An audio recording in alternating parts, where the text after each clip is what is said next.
Değerli misafirler, hepiniz hoş geldiniz. Sunumumu mümkün mertebe kısa tutmaya çalışacağım. Benden sonra konuşma yapacak değerli üstadlar var. Öncelikle böyle önemli bir konuda ve önemli bir şehirde bu kadar insanı toplayarak böyle bir panel düzenleyen Hüdapar'a çok teşekkür ediyorum. Çok elzem bir konu, çok önemli bir konu. Küçüğünden büyüğüne, fakirinden zenginine, Kürdünden Türküne, işçisinden patronuna, bugün yaşayan ve yarın yaşayacak olan bütün insanlarımızın karşı karşıya kaldığı bir tehlikeden bahsedeceğiz bugün. Ben hem sosyoloji alanında çalışan, toplum bilimi alanında çalışan, hem de bir avukat olarak, hukukçu olarak bu işin içerisinde olan bir insan olarak bu tehlikeyi çok erken fark ettim. Allah'a şükürler olsun, benim ailemde boşanan yok, ailevi bir sorunum yok. Daha doğrusu bu ifsat çalışmaları henüz benim aileme ulaşmış değil. Peki ben neden bu alanda çalışıyorum?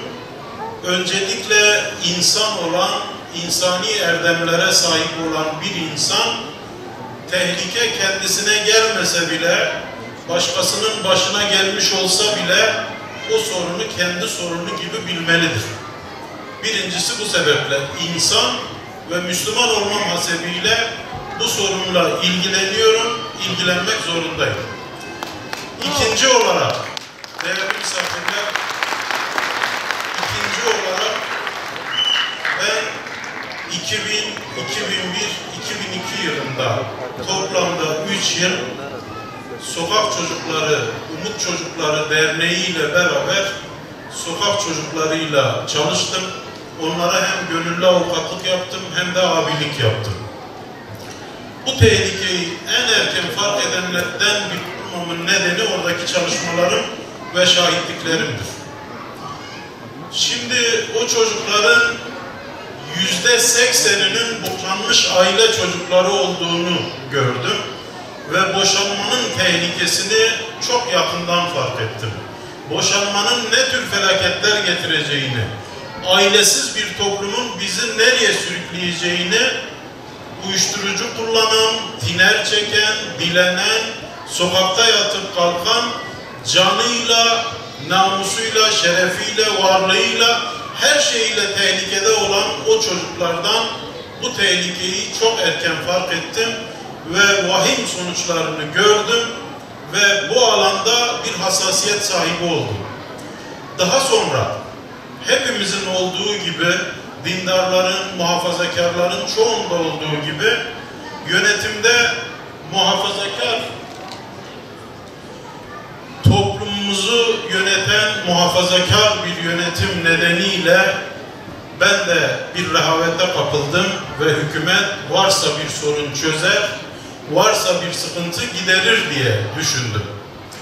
Fakat İstanbul Sözleşmesi'nden sonra kendisi Bilim ve Sanat Vakfı'ndan benim hocam olan, bizim Müslüman olarak bildiğimiz, derin strateji konusunda uzman olduğunu bildiğimiz ve uluslararası siyasete yön verebilecek kuvvet ve kudrette olduğunu bildiğimiz dönemin Başbakanı Ahmet Davutoğlu Hoca öncülüğünde ve Başbakanlığında İstanbul Sözleşmesi imzalandıktan sonra ve bunun uygulama yasası olan 6284 sayılı aile yıkan yasa uygulanmaya başlandıktan sonra benim gördüğüm şahitlikler, olaylar gerçekten bu olaylar karşısında dehşete kapıldım ve çalışmam gerektiğini düşündüm.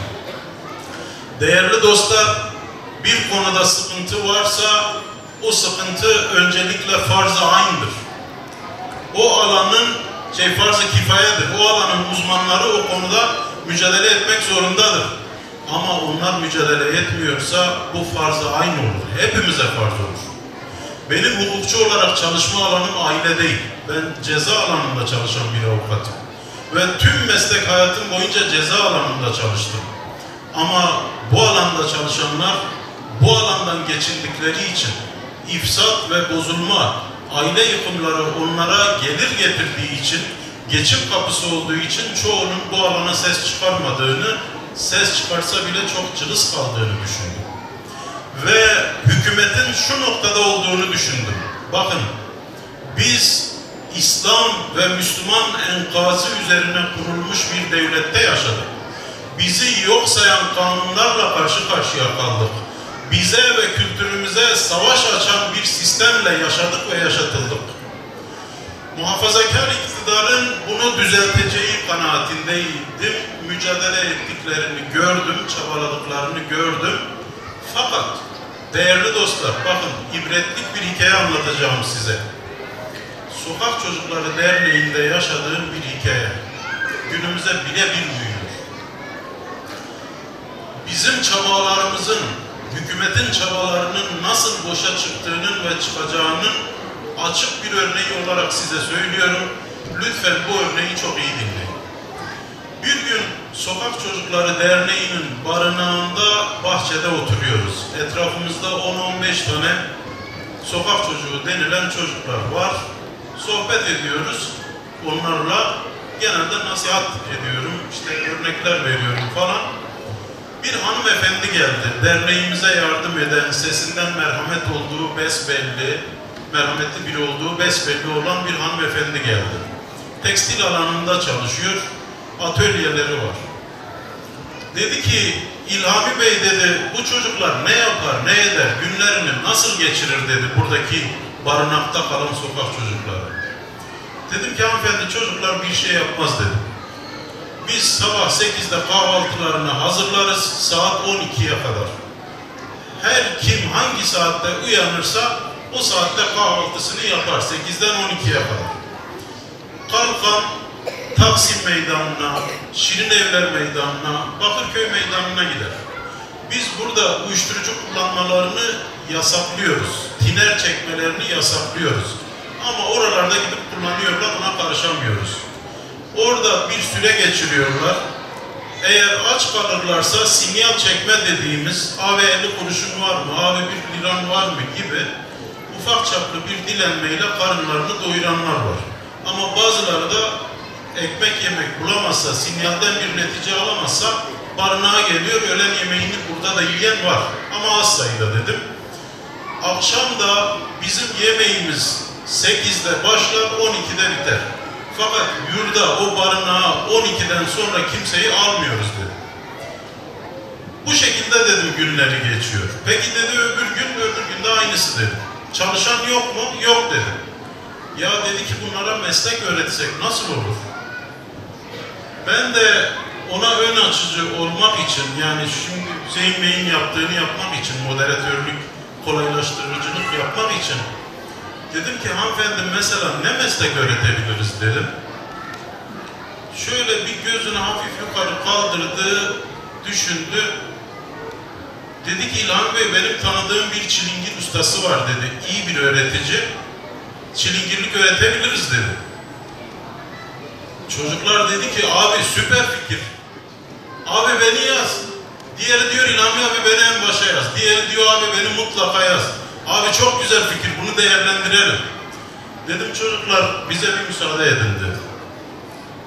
Gitmek istemiyorlar. Ya dedim yürüyün gidin oğlum bir müsaade edin dedim bize. Biraz uzaklaştılar. Uzaklaşırken de abi bu fikri değerlendir diyor. Vallahi güzel fikir meslek öğreniriz diyor. Kadın şaşırdı. Dedi ki İlhan Bey bunlar mesleğe çok ilgili. Dedim anlatacağım.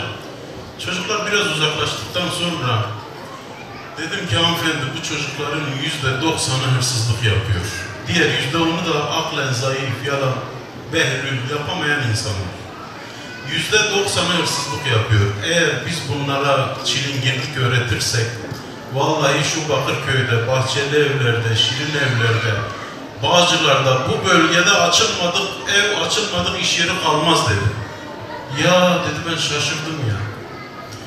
Değerli dostlar, muhafazakar iktidarı sanki biraz böyle oldu gibi ya.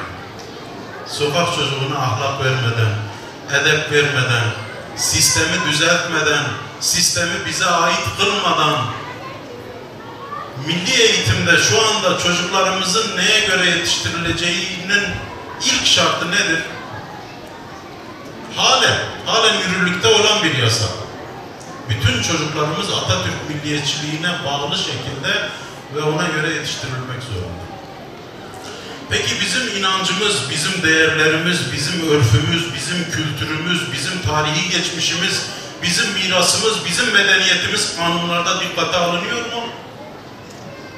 Sadece yasaklama olarak ele alınıyor. Size sorayım, kanunlarda, medeni kanunda, aile hukukuyla ilgili yasalarda kaynana hakları diye bir şey var mı? Gelin hakları diye bir şey var mı? Amca, dayı, teyze hakkı var mı? Dede, nene hakkı var mı? Anne, baba hakkı var mı? Yok. Yok. Bizi kimliksiz, kişiliksiz birileri olarak görüyorlar. Bize sadece Batı'nın kültürünü dayatıyorlar. Bizi sadece kanunlarla terbiye edilecek, kanunlarla hizaya getirilecek, kanunlarla değiştirilecek, kanunlarla dönüştürülecek boş kişilikli kişiler olarak görüyorlar. Bizi yazısız bir sayfa olarak görüyorlar. Okunacak bir kişilik olarak görmüyorlar. Kim görmüyor? Sistem görmüyor. Kanunlar görmüyor. Muhafazakar bir iktidar buna engel mi? Değil. Devlet çok güçlendi. Savunma sanayi çok güçlendi. Kurumlar çok güçlendi. Memleket çok güçlendi. Yollar çok iyi oldu. Köprüler muhteşem oldu. Otobanlar muhteşem. Her şey muhteşem. Ama bize göre değil. Ama bizim kültürümüze göre değil. Biz hala kendimize gelemedik. Hala bir kimlik sorunumuz var. Bakın, bana bir aileyle ilgili bir paneldeyiz. Bana deseniz ki Türkiye'nin en büyük sorunu nedir? Bizim varlık yokluk sorunumuz nedir? Vallahi kanun derim. Kanun derim. Kanun derim, başka bir şey demem. Bu ülkede kanunlar düzelmedikçe, bu ülkede kanunlar bizden olmadıkça, bu ülkede kanunlar bizim için olmadıkça, bizim kültürümüzden olmadıkça, isterseniz uzaya kadar otoban yapın. İsterseniz dünyanın en büyük silahlarını üretin, vallahi bize fayda etmez. Bakın, yok oluşa gidiyoruz. Hepimiz yok oluşa gidiyoruz. Kürtler yok oluşa gidiyor, Türkler yok oluşa gidiyor, Araplar, Boşnaklar yok oluşa gidiyor. Sayımız gitgide azalıyor. Ve neredeyse geri dönüşü imkansız bir noktaya geldik. Bakın, bir öğretmen arkadaş çok güzel bir söz söyledi. Dedi ki, benim 2 çocuğum var. Çocuklarım evlendiklerinde muhtemelen birer çocukları olur. Torunlarımın ya kedisi ya köpeği olur. Bizi bu noktaya sürüklüyorlar. Biz de direniyoruz. Bakalım kim kazanacak? Değerli dostlar, aile en büyük varlıktır. Bakın, bu panelin ismini kim koymuşsa Allah razı olsun. Çok güzel bir isim. Son kale aile. Aile birkaç noktada son kaledir. Birisi şu yönüyle: getirildiğimiz nokta itibariyle henüz tam olarak kaybetmediğimiz son nokta olarak aile son kaledir. Nasıl? Bakın, biz önce orduyu kaybettik. Sonra ekonomiyi, çarşı pazarı kaybettik. Sonra meclisten bizi kovdular, kanunlardan dışlandık. Sonra dini yerlerden, ibadethanelerden uzaklaştırılmaya çalışıldık. Sonra bizi bu memleketle ilgili söz söylemekten, bu memleketin edebiyatından uzaklaştırdılar. Bu memleketin sanatından, siyasetinden uzaklaştırdılar. Sinemasından uzaklaştırdılar, tiyatrosundan uzaklaştırdılar. Kala kala elimizde bir aile kaldı. Ve kuvvetlendikçe ilerlediler. O yüzden aile bizim son sığınağımız, son kalemiz, henüz tam olarak kaybetmediğimiz son noktamız. Öbür taraftan aile neden son kaledir? Büyük şair Mehmet Akif Ersoy ne diyor İstiklal Marşı'na? Neyle başlıyor? Korkma, Sönmez bu şafaklarda yüzen al sancak, sönmeden yurdumun üstünde tüten en son ocak. İlhami Hocam son 4 dakikamız. Bilirsiniz, Anadolu'da aileye ocak denilir. Bu yönüyle aile gerçekten son kalemiz. Öbür taraftan aile sadece Türkiye'de değil, dünyada da son kaledir ve önemlidir. Çünkü aile bütün dünyada da, Türkiye'de de çocuğun doğduğu yerdir, kişilik kazandığı yerdir, bakıldığı yerdir, büyütüldüğü yerdir ve evlendirilip kendi başına hareket edebilecek noktaya getirildiği yerdir. Bu yönüyle aile çok çok önemlidir. Ve ayrıca Cenab-ı Allah ayet-i kerimede ne diyor? لَقَدْ خَلَقْنَا الْاِنْسَانَ فِي اَحْسَنِ التَّقْوِيمِ Biz insanı en güzel şekilde yarattık. Cenab-ı Allah bizi nasıl yarattı? Bir aile olarak yarattı. Hazreti Adem'i tek yaratmadı. Hazreti Havva ile beraber yarattı. Bir aile olarak yarattı. Bir aile olarak, karı koca olarak cennete koydu ve cennetten çıkarılıp yeryüzüne indirildiği anda dahi insan yeryüzüne bir aile olarak indirildi. Ve insan fıtrat olarak doğası gereği bir aile içerisine her zaman doğar ve diğer canlıların, hayvanlardan farklı olarak insan doğduğunda her zaman bir aileye muhtaç olarak doğar ve büyür. Bu sebeple de aile önemli. Şimdi aile neden hedefte? Emperyalistler bize karşı birçok oyun oynadılar. Bize savaş açtılar. Bizi savaş meydanlarında yok etmeye çalıştılar. Bizi hiçbir zaman yok edemediler. Ama en zayıf düşürdükleri anda bile aile bizi en güçlü noktaya getirdi. Onlar bunun farkındalar. Aile bitirilmedikçe bizim her daim küllerimizden yeniden doğacağımızı fark ettiler. Bizi ne kadar yaralasalar, ne kadar sakatlasalar ailenin yaralarımızı onaracağının çok farkındalar. Ve aile onların önünde, kapitalistlerin önünde, bizi sömürmeye çalışanların önünde, memleketimizi işgal etmeye çalışanların önünde her daim en büyük engel olmuştur. Ve bizim en büyük cephaneliğimiz ailedir. Bizim en iyi sığınağımız, en büyük desteğimiz ailedir. Ve yeniden dirildiğimiz nokta ailedir. Bunlar da bunun farkındalar. Aileye açılan savaşta neler yaptılar? Aileye açılan savaş 150 yıllık savaştır. Ve bu savaşta medeni kanun bu savaşın bir cephesidir. Ceza kanunları bu savaşın bir cephesidir. Ekonomi ile ilgili yasalar bu savaşın bir cephesidir. Aile politikaları bu savaşın bir cephesidir. Bugün hükümet bu hataların çoğundan dönmüştür ve tamamından da dönme niyetindedir. Biz de onlara destek olmak ve bu doğru yolda onları desteklemek amacıyla çok yerde beyanatlarda bulunuyoruz.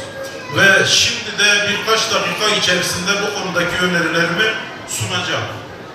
Bakın, aileye açılan savaşta, yapılan tahribatta, belki bu tahribatın %60'ını kısa bir süre içerisinde düzeltebilecek bir teklifim var. Değerli misafirler,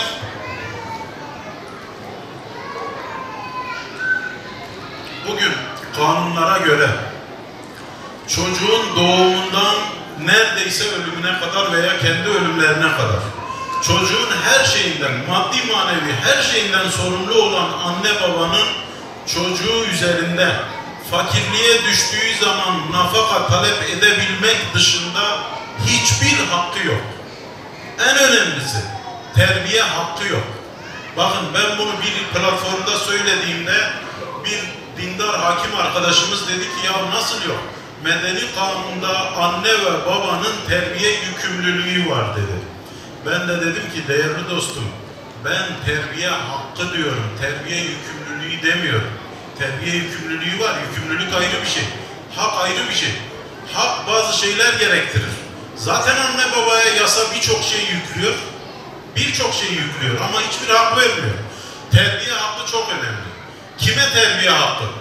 Çocuklara karşı anne babaya, öğrencilere karşı öğretmene, talebeye karşı hocaya ve çıraklara karşı da ustaya terbiye hakkı yasal olarak verilmelidir.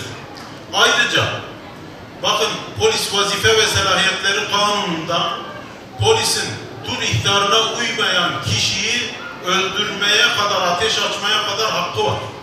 Polis vazife ve selahiyetleri kanununda polisin zor kullanma yetkisi var, şiddet kullanma yetkisi var, biber gazı atma yetkisi var, elini kolunu büküp yere yatırma yetkisi var.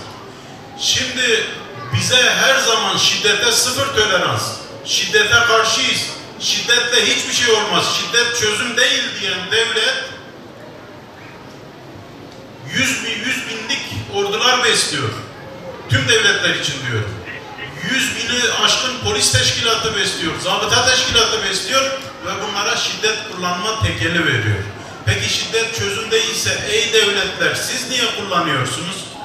Uyuşturucuya giden çocuğa niye anne baba onu engellemek kastıyla ve iyi niyetle ve terbiye sınırıyla niye bir tokat atamıyor?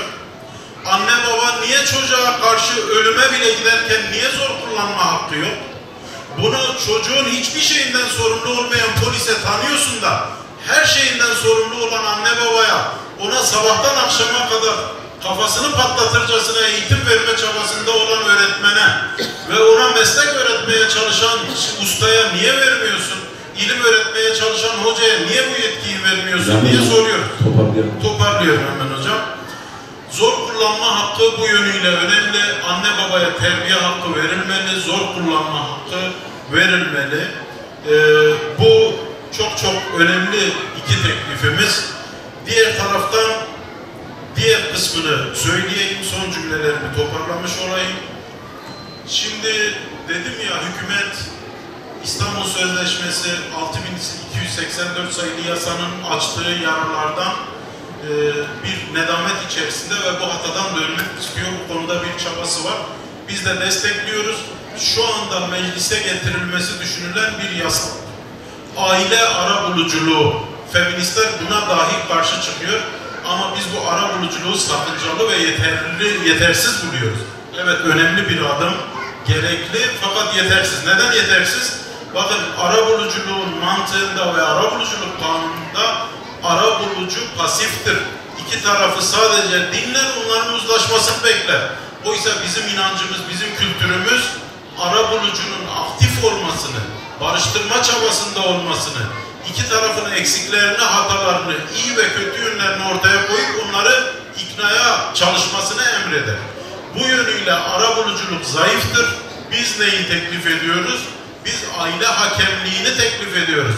Hakem daha aktiftir, daha güçlüdür ve iki taraf üzerinde de daha fazla söz hakkı vardır. Sadece seyirci değildir, sadece dinleyen değildir, sadece izleyen ve gözleyen değildir. Bu yönüyle biz Aile Bakanlığı'nın bu girişimini, Adalet Bakanlığı'nın bu çabasını ve hükümetin bu yöndeki çabalarını takdir etmekle ve desteklemekle birlikte arabuluculuğun yetersiz olacağını, varlığı gereği, mantalitesi gereği yeterli olmayacağını düşünüyoruz. Bu yönüyle bizim inancımıza, kültürümüze, varlığımıza, örfümüze ve adetimize uygun olan ve sorun çözmek açısından da çok daha pratik ve gerekli olan aile hakemliği müessesesinin getirilmesini istiyoruz. Sabırla dinlediğiniz için ve dikkatle takip ettiğiniz için çok teşekkür ediyorum. Değerli hocalarım, Gaziantep'te kıymetli dava arkadaşlarım ve öğrenci arkadaşlarım, hepinize Allah'ın selamıyla selamlıyorum. Hocalarımız psikolojik, sosyolojik ve hukuki açıdan aileyi değerlendirdiler. Ben de biraz çalışma hayatı eksenli kadın ve aile ile ilgili konuşacağım. Bir realite var. Bu realite ister tercihe dayalı diyelim, ister zorunlu olsun, ekonomik şartlar olsun, değişen toplumsal sosyal değişimler olsun, istersek kapitalist sistemin bir dayatması olsun ama her geçen gün çalışma hayatında artan bir kadın potansiyeli var. Bu artan kadın potansiyeliyle birlikte değişen aile dengeleri, bakım sorumluluklarının aile birliğine, kamuoya ve topluma dağılımını, iş, aile, sosyal yaşam dengesinin önemini, aile ve değer merkezi bir çalışma hayatını konuşacağım inşallah kısa Allah nasip ederse. Ben Memur Sen ve Eğitim Girsen Kadın Komisyonu Başkanı Sıdıka Aydın. Asıl mesleğim benim öğretmen. Memur Sen kimdir? Buradaki camiadaki arkadaşlarımız Memur Sen'i biliyor ama misafirlerimizin bir kısmı bilmez. Ufak bir açıklama yapayım Memur Sen'le ilgili. 92 yılında değer merkezli bir hak mücadelesiyle yola çıkan, bugün 1 milyon 100 bini geçen büyük bir teşkilat. İçinde 11 hizmet koluna bağlı 11 tane sendikası olan bir konfederasyon. Ama bizim tabii bildiğiniz 60'lı 70'li yıllardaki bir işçi sendikacılığı anlayışından farklı, aileyi merkeze alan, değeri merkeze alan, üyesini, ülkesini, ümmetini, yer küreyi merkezine alan ve bu minvalde bir değer sendikacılığı yapan bir konfederasyonuz. Bu 1 milyon 100 bin üyemizin 500 binden fazlası kadın. 81 ilde teşkilatlanmasını tamamlanmış, örgütlüğünü tamamlamış 10 binden fazla da bir lider kadın kitlemiz var. Biz çalışma hayatında kadın ister tercihe, ister zaruri halde başlarsa başlasın, bizim orada ehliyet ve liyakat bağlamında, fırsat eşitliği bağlamında, insan onuruna yaraşır bir şekilde bir çalışma hayatında var olabilmesi, diğer yandan da iş, aile, yaşam dengesini kurarak aileyi daha çok güçlendirecek, ailesinden kopmadan bir çalışma hayatını dizayn edilmesi için sağlıklı nesillerin devamı için mücadele eden bir kadın komisyonu olarak mücadelemizi sürdürüyoruz. 4 temel başlıkta çalışıyoruz. Birincisi, kamu otoritesine paydaşlık yapıyoruz, kamu politikalarının değişmesi minvalinde. İkincisi, sosyal diyalog mekanizmalarını çalıştırıyoruz. Yakından sizler de takip etmişsiniz. Bir ay önce Ağustos ayında özellikle gündeme memur zammı olarak düşen ama aslında masada oturup da işveren tarafıyla özlük hakkı, özgürlük hakkı ve aile merkezli bir sendikacılık ve çalışma hayatı olsun diye mücadele ettiğimiz, sosyal paydaşlarla diyaloğa girdiğimiz meclis komisyonları olsun, KPDK olsun, KİK çalışmalarında da biz çalışma hayatındaki başta kadın kamu görevlileri için haklarının iyileştirilmesi minvalinde neler yapabiliriz tartışıyoruz. Aynı zamanda örgütlülüğümüzü büyütmek için il ziyaretlerimizi, online eğitimlerimizi, teşkilat eğitimlerimizi niceliğimizle birlikte niteliğimizi artırma gayreti içine giriyoruz. Bir de akademik çalışmalarımız yoğun bir şekilde devam ediyor. Birazdan sunumun sonunda inşallah birkaç tane başlıkta akademik çalışmalarımızdan da bahsetmek isteyeceğim. Az önce hocalarımız, vekilimiz 6284'ten bahsetti. Bu akademik çalışmalarımızın içinde özellikle gururla öncülüğünü ettiğimiz İstanbul Sözleşmesi'nin feshedilmesi sürecinde Memursan'ın çok ciddi anlamda hem öncülüğü hem de katkısı var. Bunu da gururla söylemek isterim. İnşallah yasanın da revize edilmesi noktasında yine elimizi taşın altına koymak istiyoruz. Bunun da mücadelesini veriyoruz. Sosyal sorumluluklarımız var. Başta Gazze olmak üzere hassasiyetimizin en önceliğini ve mesela aileyi bugün konuşuyoruz. Gazze'deki aileleri de konuşmalıyız. Gazze'de yaşanan dramı konuşmalıyız. Gazze'deki yaşayan kadınların, çocukların uğradığı soykırımı da konuşmalıyız. Biz bunların da öncülüğünü yapıyoruz. Bununla ilgili farkındalık çalışmaları da yapıyoruz. Terörle ilgili Diyarbakır annelerini belki ilk giden sivil toplum örgütü biziz. Eğer terörü annenin gözyaşı bitirecekse biz orada olmalıyız dedik. Afetlerde, depremlerde, yangınlarda biz hem orada inisiyatif alan kamu görevlisi kadınlarımızı inceledik, hem de aynı zamanda oradaki mağduriyet yaşayan kardeşlerimizin yanında olmaya çalıştık. Biz bu minvalde mesela yakın zamanda yine bir imza kampanyası başlattık ve Gaziantep'te bu konuda elini taşının altına koydu, Allah razı olsun. 2 başlıkta bir imza kampanyası başlattık ve 5.293.000 tane imzayı meclise teslim ettik.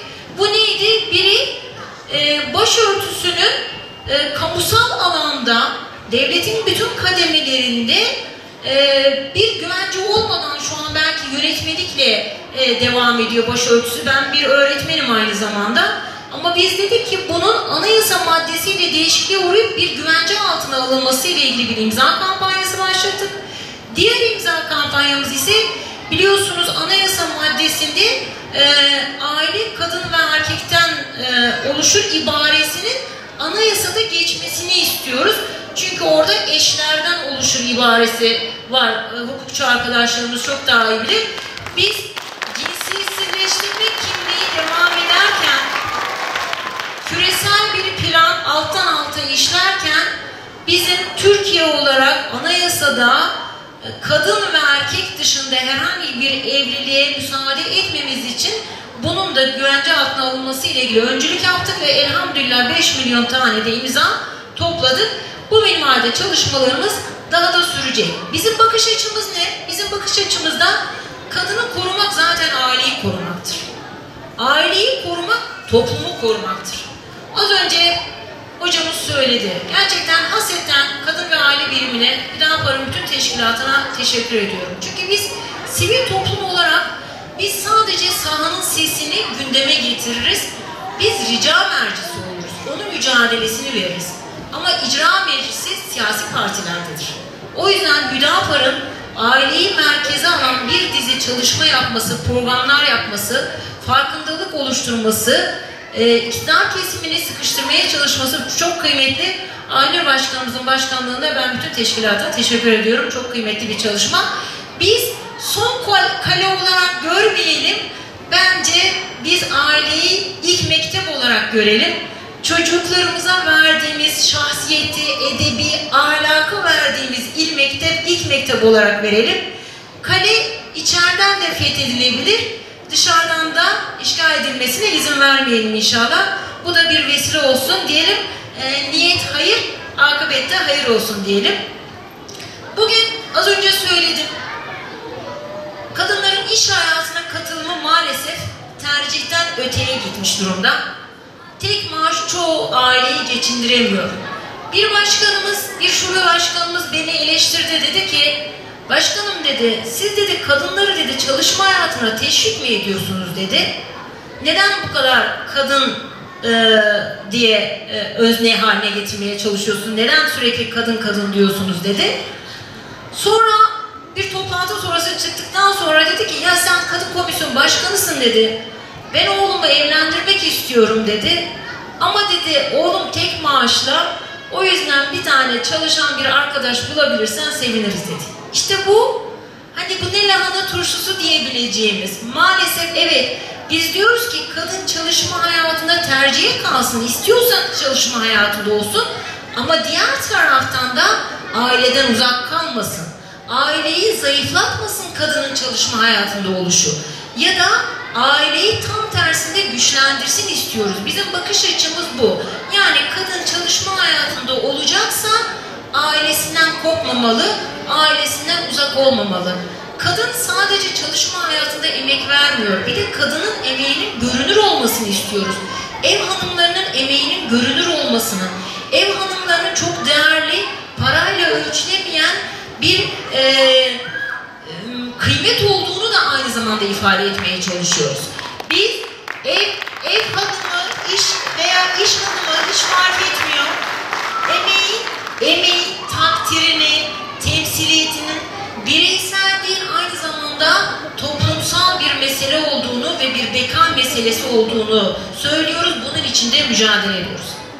Kıymetli dostlar, kadınlar çalışma hayatına nasıl geldi?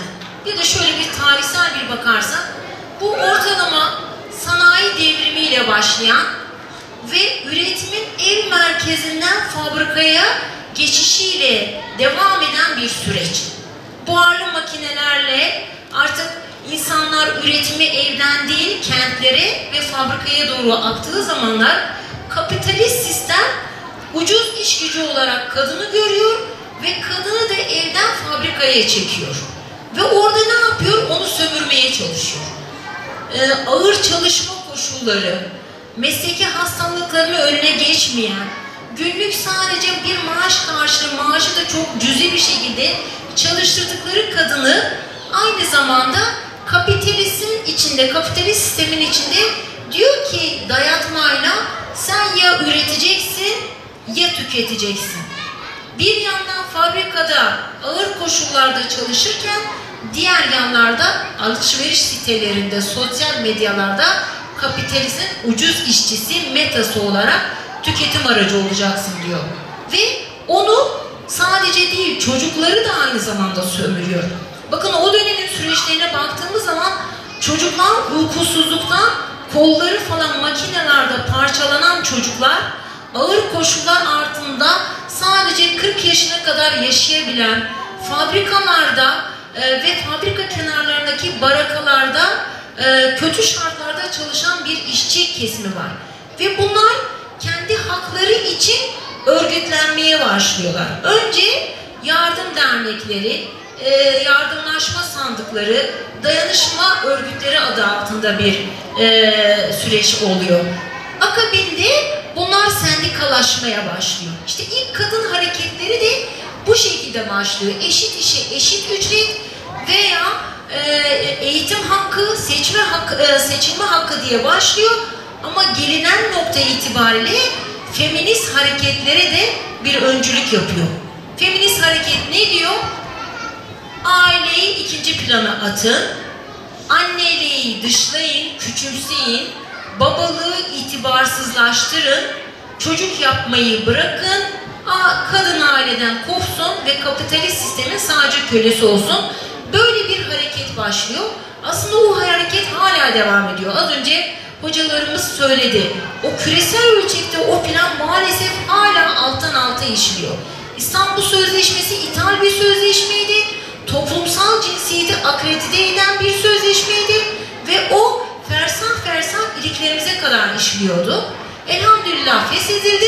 Allah inşallah devamını getirsin. Bundan sonraki süreçte de bu tür akımların da ideolojilerinde karşılığında mücadele eden bir kitle oluşsun diyelim. Kadınlar bu harekete, bu sendikal harekete devam ederken mesela şu an biliyorsunuz dünyada her sene 8 Mart Dünya Kadınlar Günü kutlanıyor. Aslında o bir kutlama değil. O dönem 1840'lı yıllarda bir fabrikada binlerce kadının cayır cayır yanarak fabrikada yandığı ve onunla birlikte başlayan bir mücadelenin ilk fitil ateşi aslında. Ama kapitalist sistem o günü ne yapıyor? Kadınlara karanfil dağıtarak, alışveriş merkezlerinde, sitelerinde alışverişler yaparak tüketim aracına, ranta dönüştüren bir güne dönüştürmüş. Zaten o özel günleri de özellikle saçıyor. Bizim bakış açımız ne? Biz diyoruz ki evet, kadının eğitim hakkı olmalı, çalışıyorsa eşit işe eşit ücret olmalı, seçme seçilme hakkı evet olmalı. Bunlar desteklenmeli ama evin değerini, ev içi emeği değersizleştiren bir ideolojiye de dönüşmesine karşıyız. Bir milletin diyor çöküşü de aileden başlar, dirilişi de aileden başlar. Sıdıka Hanım son 4 dakika. Evet, teşekkür ediyorum. Devam ediyorum inşallah. Memursan Kadın Komisyonu olarak emeği aileyle çatıştıran değil, tamamlayan bir teşkilatız biz. Biz kadının iş gücünü görmezden gelmiyor, sağlıklı nesillerin yetişmesi için mücadele ediyoruz. Bir husus, önemli bir husus, kadının iş-aile uyumunun dengesizliğinin yansımaları olarak, bakın ben bir öğretmenim, oğluma soruyorlar, diyorlar ki annen sendikacı, sen anneni hiç görmüyorsun, nasıl oluyor diyor. Oğlumun cevabı şöyle oldu, benim annem sendikacı olmadan önce çalışma hayatının içindeydi, zaten ben 6 aylık bebekken beni bırakmak zorunda kaldı. İşte iş, aile, yaşam dengesinin sağlanamadığı takdirde bakım sorumluluklarını da maalesef eskiden ne yapardık? Kadın hem yaşlıyı, hastayı, engelliyi, eşini, çocuğunun bakımını üstlenirken, onun eğitimine üstlenirken şimdi onu bölüştürmek zorunda kalıyor. Babayla, ebeveynle bölüştürmek zorunda kalıyor. Artık geniş aile diye bir şey kalmadı maalesef. Önceleri büyük annelerimiz, büyük babalarımız, kaynanalarımız, kayınpederlerimiz evdeyken çocuğa aynı zamanda rol modeli oluyordu. Aynı sofrada geniş ailede otururken birlikte biz sofra edebini de, adabını da, ahlakını da öğreniyorduk. Ama şimdi çalışma hayatında kadın tükenmişlik sendromu yaşıyor. Evine zaman ayıramıyor. Mesaide bir tükenmiş olarak geliyor. Bir öğretmen arkadaşı düşünün. bütün gün başkalarının çocuklarını eğitirken evde bekleyen kendi çocuğunun sadece yorgunluğuyla karşılaşıyor veya yapay ebeveynlere terk ediyoruz çocuklarımızı. Biz mesela yakın zamanda aile ve medya diye bir sempozyum yaptık. Orada bunu irdeledik. Çocuklarımız artık telefonların başında 3 yaş altı çocuklarının Sağlık Bakanlığı'nın bir verisi %42'si her gün günde bir defa mutlaka o telefon ekranlarıyla karşı karşıya kalıyormuş. 10 kişiden 9'u her gün bir sosyal medya platformunda karşı karşıya kalıyor. Ve evin mahremiyeti bitiyor. Ailenin mahremiyeti bitiyor. Evler, bırakın geniş aileyi, çekirdek aile bile bölünmüş, her biri ayrı odalarda bilgisayarın ve telefonun başına geçen bir aile tablosu görüyoruz. Neden? Çünkü çalışma hayatı ciddi anlamda kadını da ebeveyni de yoruyor. Sorumluluğu o yüzden biraz da diyoruz ki devlet yüklenmeli, biraz da elini taşın altına devlet koymalı. Ne yapmalı? Madem bir realite var, madem bir çalışma hayatının içindeyiz, mesela biz şöyle talep ediyoruz. Devlet diyoruz ki kreşi devlet yürütmeli. Çocuklarımızı biz güvenilir bir yere vermek istiyorsak çalışma hayatının içinde, o zaman bu devlet eliyle olmalı ve devlet her kurumda bir kreş açmalı. Mesela bir hemşirenin çalıştığı hastanede, koca devasa şehir hastaneleri yapıyoruz. İçinde belki 5000-6000 tane personel çalışıyor ama çocuklarımıza ulaşabileceğimiz, mesai arasında gidip yanına dokunabileceğimiz bir kreşimiz olmuyor. İşte biz devletin de bu işe elini atması istiyoruz veya baba sorumluluğu alsın diyoruz ama çalışan babaya izin hakkı vermiyoruz. Annenin izin hakkı az zaten, babanın da izin hakkı bir o kadar komik rakamlarda. Sorumluluğu eğer ebeveynle birlikte paylaşacaksak o zaman aynı şekilde devlet bu konuda, politika yapıcıları bu konuda elini taşın altına koymalı diyoruz. Bakın birkaç tane bizim taleplerimizle ilgili en son toplu sözleşmede taleplerimizle ilgili birkaç şey söylemek istiyorum. Ondan sonra toparlayacağım kıymetli hocam. Veri olarak da vermek istiyorum. Biz şu an Türkiye'nin gelinen noktayı söyleyeyim. 2001 yılında Bahri hocam orayı ekranı da çıkarabilirsen iyi olur. 2001 yılında doğurganlık hızı 2,38 Türkiye'nin. Şu an doğurganlık hızımız 1,48. Nüfusun yenilenme hızı ise 2,10'dur. Avrupa'da şu an biz maalesef 8 ülke bizi geçti. Biz şu an Avrupa'da 9. sıradayız. OECD ülkelerinin bütün hepsinin doğum oranları düşerken çok ilginç bir şey, tek ülkenin doğum oranı yükseliyor, o da İsrail. Bu çok ilginç bir şey. Türkiye şu an artık yaşlanan bir ülke. Türkiye 30 sene sonra askere gidecek bir genci olmayacak. Bakın bunlar istatistik veriler. 50 yıl sonra Türkiye'de nüfusun yarısı 65 yaş üstü olacak. Hani biz konuşuyorduk ya, Avrupa yaşlı bakımını konuşuyor. Biz şu an çocuk bakımını konuşamazsak eğer, biz de Avrupa gibi yarın sadece huzur evlerini ve yaşlı bakımını konuşuyor durumuna geleceğiz. Yine birkaç tane veriden. Burada ben Antep zannediyordum, özellikle burada çocuklarımızı görünce çok sevindim. Bugün de gün boyu sağ olsun ilçe başkanımızla birkaç yer dolaştık. Orada baktım ki evlenen çiftleri görünce artık çok mutlu oluyorum ve ben her gittiğim programlarda mutlaka bekarları gördüğüm gibi diyorum ki hemen evlenmelisiniz. Evlendiğiniz gibi de hemen çocuk yapmalısınız diyorum. Burada mesela verilere şöyle bir baktığımızda toplam doğurganlık hızının 3 çocuk ve üzerinde olan tek il var Türkiye'de şu an, o da Şanlıurfa. Onun dışındaki 2017 yılında 10 taneydi, Şanlıurfa'da var herhalde ondan. 3 çocuk ve üzeri olan sadece tek şehir Şanlıurfa kaldı. Türkiye'de şu an bütün doğurganlık hızı bütün illerde düşmüş durumda yine. Bakın anneler en erken artık 27 yaşında evleniyor. Kadınlar. Erkekler 28-29 yaşında evleniyor. Ortalama bizim çocuk yapma yaşımız 29 oranında. 1+1 evlerin yapıldığı trafikte çok yok ama büyük şehirlerde çok fazla. Onun arka planı var. 1+1 evlerin, hatta 1+0 evlerinin. Çünkü tek kişilik haneler olmaya başladık artık. Bırakın karı koca çocuğu, artık tek kişi evlenmek istemiyor gençler. Ben niye evleneyim diyor. Şimdi bu yıl aile yılı. Ben Sayın Bakanımıza şöyle bir cümle kurmuştum.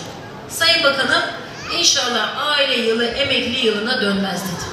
Emekli yılında emekliler hiçbir şey almadı. Aile yılında bakalım aileler ne alacak dedim. Bir farkındalık çalışması oldu mu? Evet oldu. Ne yaptılar? Toparlayabilir miyiz acaba? Yeni hemen az kaldı, birkaç tane madde kaldı. Bir de kadın olduğum için pozitif ayrımcılık istiyorum kıymetli hocam. 3 tane öyle. Tamam, hemen toparlıyorum. Biz farkındalık oldu. Evlenenlere işte ne veriyor? Faizsiz, yok faiz var. 2 yıl geri ödemesiz 150 bin mi, 250 bin mi vekilim bilir. 150 bin kredi veriyor. Ya bir tane beyaz eşya al, 150 bini geçiyor zaten. Sen 150 bin lirayla kim evlenmek isteyecek? Ya da 3. çocuğa ulaşabilirsen sana 5 bin lira para veriyor. Bir tane çocuk yapıyor. Az önce hocam söyledi. Ben 8 Diyarbakırlıyım, 8 kardeştim. Ama benim bir oğlum var. Bütün kardeşlerim de en fazla 1 ya da 2 tane. 3. çocuğa ulaşabilmek mümkün mü ki ayda 5 bin lira? Ayda 5 bin lira çocuğun mamasına, bezine bile yetmiyor. Farkındalık var mı? Var. Ama komik. Realitede karşılığı yok. O yüzden biz diyoruz ki kamu politikalarına mutlaka yasal revizyon getirmeli ve mutlaka realiteye uygun bir şeyler olmalı diyoruz. Bakın süt izni. Çalışma hayatında süt izni. Kadınlar, bir doktor anneyi düşünün. Biz kadın doğumcu kadınların artmasını istiyoruz. Ama süt izni 1 yıl içinde sadece ilk 6 ay 3 saat izni var. İkinci 6 ayda sadece 1,5 saat. Büyük şehirlerde zaten trafikte eve gidip gelene kadar o saat doluyor. Kimse bebeğine süt vermiyor. Sonra da sağlıklı bir nesil bekliyoruz. Analık izni 16 hafta. Anne ile çocuk arasındaki bağ kopuyor. Çocuklarımızın yanında durabilmek için ya rapor alıyoruz, işten uzaklaşıyoruz ya da çocuk yapmıyoruz. Bir zamanlar ne diyordu, tercih diyordu? Ya diyordu başını açacaksın, o şekilde çalışacaksın. İnancınla işin arasında seni tercihe zorluyordu. Şimdi seni neye zorluyor? Ya çocuk yapacaksın ya iş yapacaksın. Seni tercihe zorluyor. Biz aile diyoruz ki izinlerinin, anne baba izninin, doğum izninin diyoruz en az 1 sene olması lazım. Süt izninin en az Kur'an'daki gibi 2 yıl olması lazım diyoruz. Esnek çalışma modellerin, bakın yarı zamanlı çalışma hakkımız var ama devlet memurları bunu kullanamıyordu. Şimdi yeni ortaya çıktı aile yılı olmasıyla, o da öğretmenler yarı zamanlı kullanamayacak mesela. Sözleşmeli arkadaşlar yarı zamanlı kullanamayacak. Avrupa 4 günlük mesai konuşurken bizim memurlar 40 saat çalışıyor. En azından 32 saate düşsün, bir günü boşa çıksın diyoruz. O zaman çocuğuyla zaman ayırabilir, ailesiyle zaman ayırabilir. Sözleşmeli meselesi, kadın bir yerde, bir ilde, erkek bir ilde çalışıyor. Aile bütünlüğü yok. İletişim bozuluyor. Az önce söylediler, boşanmalar. Geçen sene 500 bin kişi evlenmiş, 190 bin kişisi boşanmış. Gerekçe iletişimsizlik. İşte biz mobbingten, süt iznine, doğum izninden, kreş yardımına kadar mutlaka devletin elini taşın altına koyması lazım. Evliliği teşvik eden vergi indirimleri yapılması lazım. Siz elinizi taşın altına koymazsan sadece söylemlerle bu iş olmaz diyoruz. Biz bunun mücadelesini vermeye devam edeceğiz. İnşallah politika yapıcılar da elini taşın altına koyacak diyelim ve bütün sorunlar bitecek. Çünkü bizim için aile beka meselesidir, geleceğin teminatıdır, toplumun sürdürülebilirliğinin devamıdır diyorum. Hepinize saygılarımı sunuyorum. Allah'a emanet olun diyorum. Hayırlı geceler. Öncelikle Hüdapar böyle bir program yaptığı için ve bizleri de davet ettiği için teşekkür ediyoruz. Allah razı olsun. Bir süredir tabii müfredat döneminde bizler de bir mücadele verdik. O dönemde Sayın Vekilim de TBMM'de dahil bu meseleleri dile getirdi. Dolayısıyla inşallah bütün siyasetçilerimiz bir dua olsun. Halkın derdiyle dertlenip bu dertlere derman aramak için mücadeleyi kalben ve fiilen yaparlar diyelim. Evet, malum aile danışmanlığı yapıyoruz yıllardır. Ben de aslında eğitim kökenliyim. Daha sonra o alana geçtik. Ve bilimsel çalışmalar yapıyoruz, saha çalışmaları yapıyoruz. Raporlar, makaleler, gazeteler, gazete köşeleri vesaire yaklaşık 15 yıldır sahadayız. Bizim bir belki kıymetli konuşmacılarımızdan farkımız şu, biz mahremiyet alanındayız. Yani aile danışmanlığı yaptığımız için, gizlilik esasıyla aynı zamanda çalıştığımız için en mahrem konuların geldiği yerdeyiz. Onun için mesleki ahlakı, etik kavramını saymıyorum, mesleki ahlakı geçmeden bir kısım örnekler de vereceğim. Tabi zaman dar ama Kalkan'ın dörtlü çözüm yöntemi diye sistemleştirdiğim bir önemli teknikten bahsedip öyle gireyim. Öncelikle eğer bir konuda çözüm istiyorsak kıymetli dostlar, doğru bir tespitte bulunmamız gerekiyor. Birincisi doğru tespit. Tespitlerden bahsettik az çok. Biz de biraz bir kısmından belki bahsedeceğiz. Ama en zor olan ikinci basamak. Yani yüzleşme basamağı. Peki biz söz konusu tespit ettiğimiz problemle yüzleşmeye hazır mıyız? Yüzleşebiliyor muyuz? Yüzleşemediğimiz takdirde dolayısıyla İstesek de istemesek de orada çakılıp kalıp herhangi bir çözüme gidemiyoruz. 3. Farkındalık. Tespitte bulunduk, yüzleştik, kabul ettik ve farkındalık başlar. Farkındalıktan sonra da çözüm başlar. Ben kısa bir çerçeve çizmek istiyorum.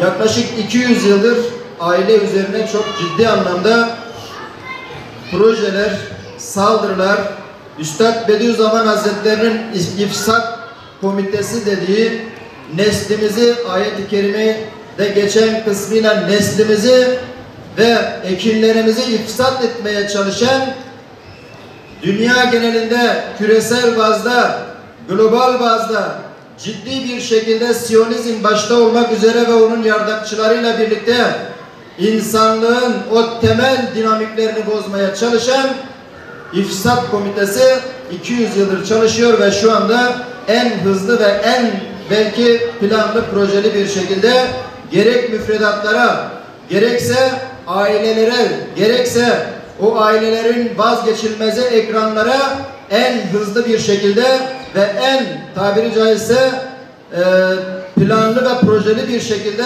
dolayısıyla saldırmaya başladılar. Peki bununla birlikte baktığımız zaman tek boyutta gelmiyorlar. Yani genel anlamda dediğim gibi bir taraftan eğitim üzerinden, müfredat üzerinden saldırıyorlar. Bakın şimdi anaokulundan bahsediliyor. Ondan sonra işte kadının çalışma hayatından bahsedildi. Oraya belki girerim biraz. Ama şunu fark ediyoruz. Ana okullarının açılması anne okullarını öldürdü. Bizim önce ana okulundan önce anne okuluna ihtiyacımız var. Konuşmamın temeli bilimseldir. Ona göre gideceğim. Bakın şimdi bir çocuk 4 yaşına kadar annesinin elini tutup annesinin şu göğsüne başını koyduğunda o çocuk güvenli bağlanma dediğimiz bir duyguyla anneye bağlanıyor. Peki büyüdüğü zaman ne oluyor? Aynı çocuk güvenli bir şekilde topluma bağlanıyor. Bunu anneden, benim eşim de öğretmenlik yaptı. Ben de dediğim gibi özel sektörde öğretmenlik yaptım, idarecilik yaptım. Daha sonra bu alana okuduk, geçtik. Benim eşim ilk 6 ay, işte 3 ay 3 aydı sanırım. O zaman hatta 2 ay 2 aydı ilk zamanlar. Eşim çocuğunu bırakıp gitmek zorunda kalıyordu okula. Arkasından o çocuğun ağlaması her defasında ben evden ayrılırken kurşun sıkıyor gibiydi. Ve en son eşim dedi ki, Adnan Bey dedi, Eğer bir nesil yetiştireceksek fedakarlık gerekiyor. Ve ben dedi öğretmenliği bırakıyorum dedi. Nesil yetiştireceğim dedi. Peki öğretmenliği bıraktığında neye dayanarak bıraktı erkekler? Kocasına, önce Allah'a, sonra kocasına güvenerek. Çünkü bu adam inşaattan gelmiş, 7 sene taş duvara gitmiş, ekmeğini taştan çıkardığını biliyor ve hanım dedim Allah'ın verdiği rızık neyse, eğer kuru ekmekse bile Allah'ın izniyle biz Alparslanları yetiştireceğiz. Biz Bediüzzamanları yetiştireceğiz. Biz Mevlana'ları yetiştireceğiz. Fatihleri yetiştireceğiz. Biz İdris-i Bitlisileri yetiştireceğiz. Öncelikle bir şeyi doğru almak gerekiyor. Önce bedel ödemeyi göze almak gerekiyor dolayısıyla. Kadın çalışsın, çalışmasın, onun tartışmasında değilim. Biz erkekler bazen şunu yapıyoruz maalesef. O sabırsızlık ve tahammülsüzlüğümüzün neticesinde biz bir medeniyet inşa etme mefkuresini genel anlamda zihnen ve kalben terk ettiğimizde dolayısıyla ne oluyor? Eşimizle de tahammül edememeye başlıyoruz. Mefkuresini kaybeden yönünü kaybeder. Onun için önce yeniden bir mefkureye kavuşmamız gerekiyor. Ey kıymetli anneler, bakın size bir mefkure örneği göstereyim. Hatırlatayım daha doğrusu. Bir zaman çok ciddi bir şekilde toplumun belki bugünkü gibi batmış bir halde ne ahlakın, ne inancın, ne de herhangi bir değerin kalmadığı bir zamanda bir kadın ellerini şöyle başını ellerinin arasına almış ve diyor ki Allah'ım ben bir kadınım, benim hiçbir gücüm yok, hiçbir kuvvetim yok, hiçbir kudretim yok. Lakin benim bir silahım var, o da benim doğurganlığımdır. Ya Rabbi bana nasip et, benden öyle bir erkek evlat dünyaya getir ki o erkek evlat bu sapkınlıkları, bu dinsizlikleri, bu ahlaksızlıkları düzeltsin. Derken o kadın hamile kalıyor ve umutlanıyor. Geliyor duası kabul oldu diye. Değerli dostlar, derken doğum yapıyor fakat doğan kız, erkek değil. Tabi üzülüyor biraz ama yine ümidini kaybetmiyor.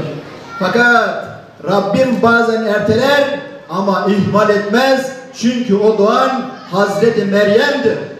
Çünkü ondan meydana gelen, ondan babasız doğan Hazreti İsa Aleyhisselam'dır. Ya ben bu kadar uğraşıyorum, bu kadar mücadele ediyorum. Olmuyor, bu çocuk rahatsız, bu çocuk hasta, bu çocuk hiperaktif, bu çocuk bir türlü işte istediğimizi anlamıyor. Derslerde başarısız vesaire falan demeyeceksin. Ey anne, örnek alacaksın Hazreti Hanne'yi ve senden belki doğacak olan Meryem olur ama ondan da İsa'lar meydana gelir dolayısıyla. Onun için anneler, sizin mefkureniz bir nesil yetiştirmek olacak. Ve yetiştirdiğimiz neslin bakın erkekler boyutuna geleyim. Sizin mefkureniz ne olacak? Bizim mefkuremiz de şu olacak. Bir gün 11 yaşında bir çocuk bir şey duyuyor. Kocaman bir minber yapılmış ve o minberi herkes ziyaret ediyor. 2-3 arkadaşıyla kendisi de ziyarete gidiyor. Gidiyor bakıyor işte gerçekten büyük. Ondan sonra diyorlar ki orada büyükler konuşuyorlar. Kusura bakmayın baya bir programlar vardı 2 aydır. Diyor ki bir tanesi sen niye yaptın ki bu minberi? Diyor Kudüs için yaptım. Aksa için yaptım. Mescid-i Aksa için yaptım diyor. Hadi ya. Ama Mescid-i Aksa yıllardır Haçlı zihniyetinin çizmeleri altında eziliyor. Mefkureye bak. Ben diyor ancak bu ahşabı yapan bir ustayım. Benim vazifem bunu yapmaktır. Bu minberi yapmaktır. Allah elbette bir komutan gönderecek ve benim vazifem nasıl ki bunu yapmaksa o vazifeni götürecek bu minberi Kudüs'e, Mescid-i Aksa'ya yerleştirecek diyor. Ne oluyor peki? Gerçekten o genç, o çocuk daha doğrusu 11 yaşındaki çocuk o gün bir siyah sarık sarıyor. Andolsun bunu ben götüreceğim diyor. Ve ben bunu götürmediğim sürece asla gülmeyeceğim diyor. Ben mücadele ediyor, gayret ediyor, büyüyor ve alıyor, onu götürüyor. Tam da o Selahaddin Eyyubi o mefkuresini bir gün bile unutmadan götürüp o minberi Kudüs'e, Mescid-i Aksa'ya yerleştiriyor. İşte babalar, bizim mefkuremiz de bu olmalı. Bizler Selahaddinler yetiştirecek mefkurede olmamız gerekiyor. Çünkü biz mefkuremizi kaybettik. İşte kıymetli dostum İlhami Sayan, daha öncesinden de Aynur Sülün Hanım batıya yüzümüzü dönmeyle ilgili konuştu. Evet, batıya yüzümüzü döndüğümüzden beri battık. Çünkü güneş doğuda. Çünkü bir tek çözüm yolu var. O da İslam'dır. O da fıtrattır. O da İslami eğitimdir. O da İslami ailedir. O da ancak fıtrat eğitimidir. Onun için yine Bediüzzaman Hazretleri'nin tabiriyle nefsini ıslah etmeyen başkasını ıslah edemez diyor. İkra, ikra, okumayla başlayacağız. Bakın yıllardır ailelerle görüşürüm. Belki milyondan fazla aileye eğitimler verdim. Hocam toparlayabilir miyim? Peki. Ve gördüğüm şey şu, bizler bir medeniyeti inşa etmek için maalesef fazla okumuyoruz. Kim ne derse desin, Batı'nın batılı eserleri 100 temel eser adı altında bize dayatılsa da bizim yapmamız gereken evvela Allah'ın kitabı olan Kur'an'ı bütün mealcilerin Peygamber Aleyhisselam'ı tatile gönderme şuursuzluğuna rağmen okutmamız gerekiyor. Ve bizim hadis-i şerifleri Peygamber Aleyhisselam'ı çocuklarımıza sevdirmemiz gerekiyor. Ve lisan-ı hal, lisan-ı kalden tesirlidir. İlkesi gereği evimizde kendimizin bizzat uygulaması gerekiyor. Son cümlelerimi söyleyip toparlayayım. Şöyle ki, evet devletin kanunları İslam'la birçoğu çelişebilir. Rahmetli Alatlı'nın tabiri vardı ya, her yasal olan helal olmayabilir. Ama ben size soru soruyorum. Şöyle soruyorum. Yahu siz kendi evinizde bir nesil yetiştirmeyi evinizde başardınız da biri gelip evinizin içine ne kadar girebildi? Veya bir öğretmensen sınıfta sen o mefkureyi edindikten sonra mücadele ettin de kim ne kadar gelip müdahale edebildi? Soru işareti koyuyorum sadece. Yani sende bitecek bu iş. Bireyciliği bir tarafa bırakacağız. Sağlıklı şahsiyetler, İslami şahsiyetler yetiştireceğiz dolayısıyla. Onun için herkes evine sahip çıksın. Boşanmaların temeli evde. Eşcinseller, müsaadenizle son konu. Eşcinselliğin temeli bakın asla biyokimyada değil, cinsel sapkınlığın en temel sebebi anne babadır. Çünkü bir kız çocuğu eğer annesini kadın kimliğiyle, anne kimliğiyle görmezse, nöropsikolojiden gideyim, önce görür, ardından hisseder, hisler duyguya, duygular düşünceye, düşünceler davranışa dökülür ve o kişi artık yahu ben böyle mi olacağım der. Babanın anneye davranışını görür, ben bunun gibi biriyle mi evleneceğim der. Erkek çocuğu annesinin baskınlığını görür, ondan sonra babasının mazlumiyetini görür, ben bunun gibi biriyle mi evleneceğim der. Ve hisler, duygular değişmeye başlar. Zamanla o kişi dolayısıyla önce nötrleşir. Zaten toplumsal cinsiyet eşitliğinin temeli kimliksiz bir nesil yetiştirmektir. Amacı buydu. Yani eşcinselliğe, yani cinsel sapkınlığa dolayısıyla temel oluşturmak. Kıymetli anneler, değerli babalar, son cümleler şöyle ki bakın, eşcinsel sapkınlığı, o Lüt kavminin sapkınlığı bütün evlerimizin içine girmiştir. Cep telefonlarında girmiştir, internet giren televizyonlarımızda girmiştir ve öyle gençler geliyor ki bize insanın içi yanıyor. Burada Sayın Vekilimiz belki meclise götürmemiz gereken bir konu şu. Müslüman bilim adamları, Müslüman psikologlar, aile danışmanları şu anda ne yapamıyor? Bunları terapi yapamıyor. yasak. Yani sizin çocuğunuz cinsel sapkınlığa kapılmış, baba perişan, anne perişan ama bir psikolog bunlara bakamıyor, terapiye alamıyor. Ama aynı kişi gidip ücretsiz devletin parasıyla milyonlar tutacak ameliyatı rahat bir şekilde yapabiliyor. Bunun önüne geçmemiz gerekiyor ve son olarak nesli ihya, medeniyeti inşa etmek için her birimiz elimizi değil artık gövdemizi o yükün altına koymak, her türlü bedeli ödemek ama bu yolda Allah'ın izniyle bu nesli ihya, bu medeniyeti de her şeye rağmen inşa etmek için mücadele etmek gerekiyor. Evet, tekrar teşekkür ediyorum.